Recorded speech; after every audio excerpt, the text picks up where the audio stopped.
me disposais à devenir une artiste peintre, ne sachant ni dessiner, ni peindre. Ma créativité s'exprimait en cuisine ou dans mon ancien job.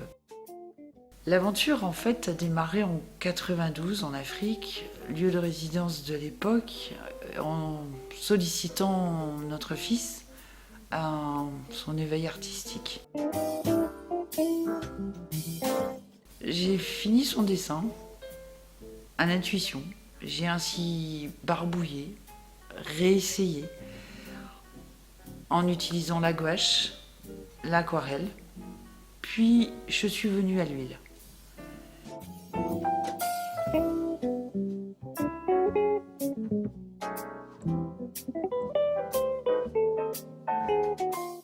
Autodidacte, qualifié plutôt d'abstraction lyrique, j'expérimente, laissant libre cours à mon intuition, en phase avec des éléments dont je ne perçois pas toujours le sens à l'instant T.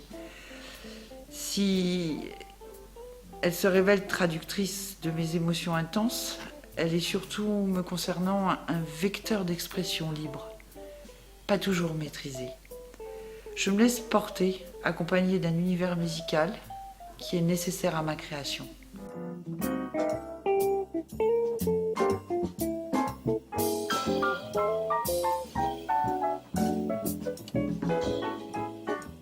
Et je passe d'un univers à l'autre.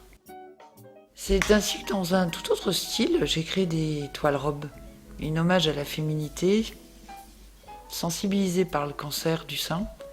Je souhaitais en fait le transcender. De la même façon, je souhaite faire d'une toile un objet utile.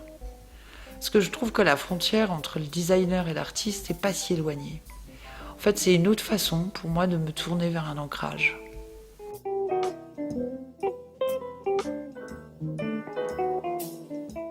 La matière nous renvoie à la terre, et j'ai souvent la tête dans les étoiles.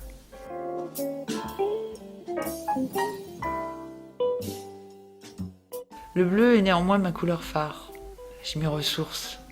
Elle évoque le ciel et l'océan, riche en symboles de notre devenir.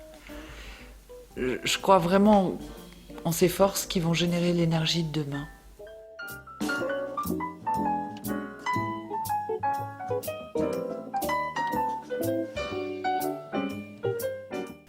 De la même façon, elle ne me pousse pas à me cantonner à un seul mode d'expression.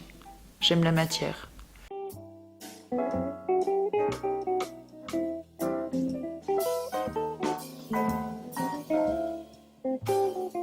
Elle s'incorpore, elle s'en imprègne et je la travaille au fil du temps, différemment.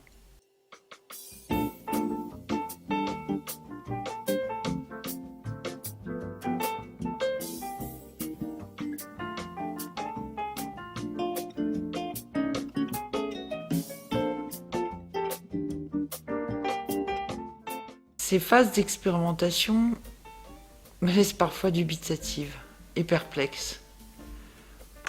Pour moi, un artiste qui ne doute pas n'est pas, à mon sens, un véritable artiste.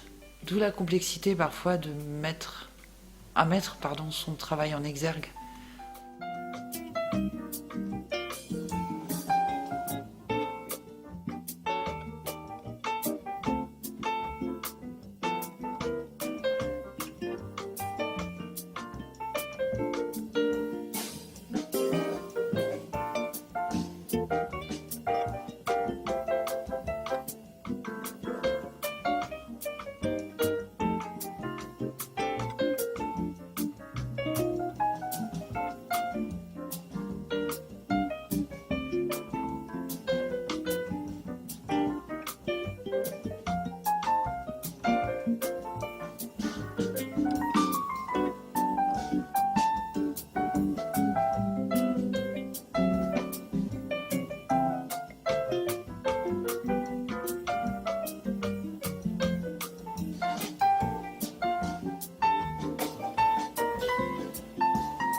J'aime à dire que l'essentiel pour un créatif, c'est pas d'être compris, mais d'être ressenti. Susciter l'émotion et qu'elle devienne également une part de l'histoire de l'autre, C'est ça le bel échange. Et j'aimais invoquer cette notion développée par Kandinsky du spirituel de l'inconscient collectif.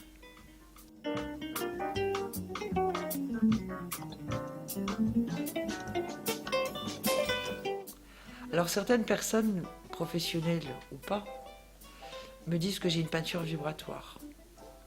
Je ne saurais pas le dire, mais au dire de mes proches, le sens de l'humain allié à une forte sensibilité me caractérise.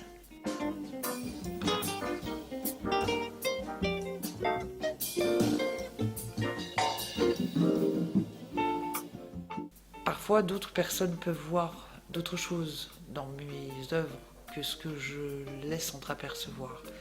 Mais c'est aussi ça la magie de la peinture abstraite. C'est laisser libre cours à ses interprétations en renvoyant à sa propre histoire.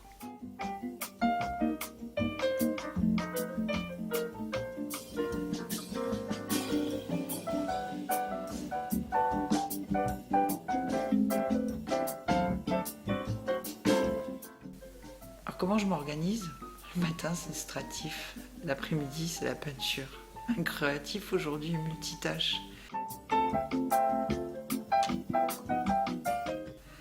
Nous sommes rattrapés par une réalité économique et les pouvoirs publics ne l'entendent pas assez. C'est dommage. Peu de lieux sont à disposition pour exposer. Et je dis souvent que les musées devraient ouvrir une salle pour les artistes vivants, émergents. Nous sommes dans l'art de l'instant présent. Profitons de ces talents maintenant.